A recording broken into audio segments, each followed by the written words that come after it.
এক ঐতিহাসিক কামব্যাকের মধ্য দিয়ে আর্জেন্টিনা রাউন্ড অফ 16-এর বাধা পেরিয়ে চলে গেল এবারের বিশ্বকাপে রাউন্ড অফ 8 অর্থাৎ কোয়ার্টার ফাইনালে।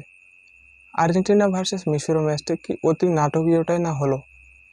আমরা হয়তো আর্জেন্টিনা ভার্সেস মিশরের ম্যাচটি এরকমই আশা করেছিলাম, কিন্তু এতটাও হয়তো না। আমরা ভেবেছিলাম ম্যাচটি হয়তো বা 2-1 গোল হবে এবং যাই হোক একটি জয়ী দল আমরা পেয়ে যাব। কিন্তু একবার যখন ম্যাচটি শুরু হলো, প্রথমত মিশর গোল দিয়ে দিল, তারপরে লিওনেল মেসি সেই পেনাল্টি মিসের পরে আর্জেন্টিনা একের পর এক অ্যাটাক করেছিল, কিন্তু মিশর তাদের ডিফেন্স লাইন্স অক্ষুণ্ণ রেখেছিল।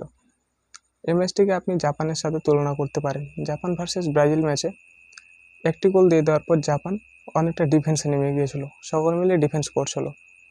আজকের ম্যাচে মিশর একটি গোল দেওয়ার পরে ডিফেন্স করছিল এবং একের পর এক কাউন্টার অ্যাটাকে তারা আর্জেন্টিনার ডিফেন্সকে কাঁপিয়ে দিচ্ছিল।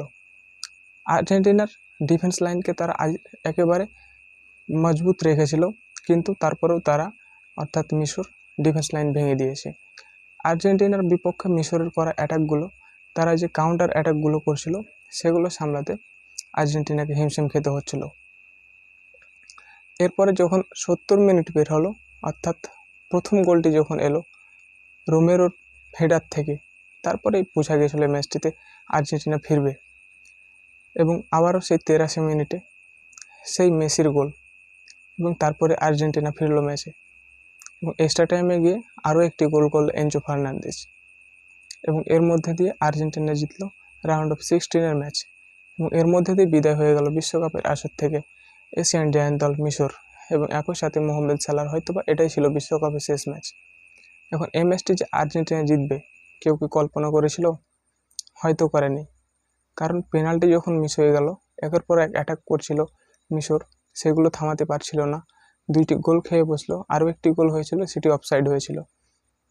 এত কিছু হওয়ার পরে যে আর্জেন্টিনা ফিরবে হয়তো কেউ কল্পনা করেনি, কিন্তু এটাই একটি বিশ্ব চ্যাম্পিয়ন দলের বৈশিষ্ট্য।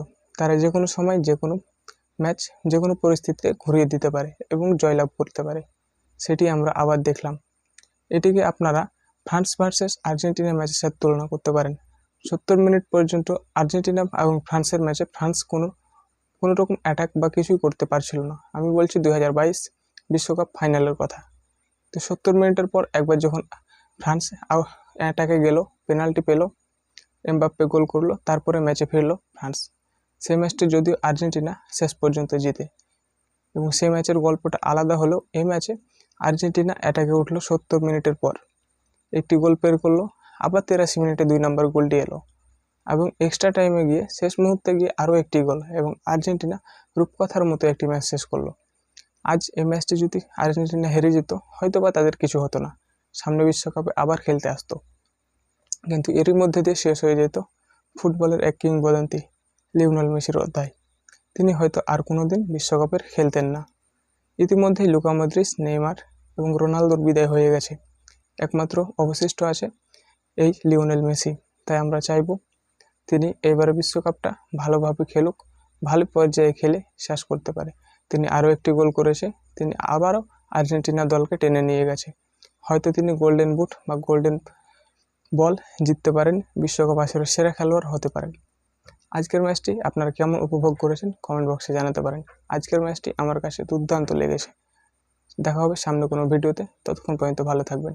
ধন্যবাদ।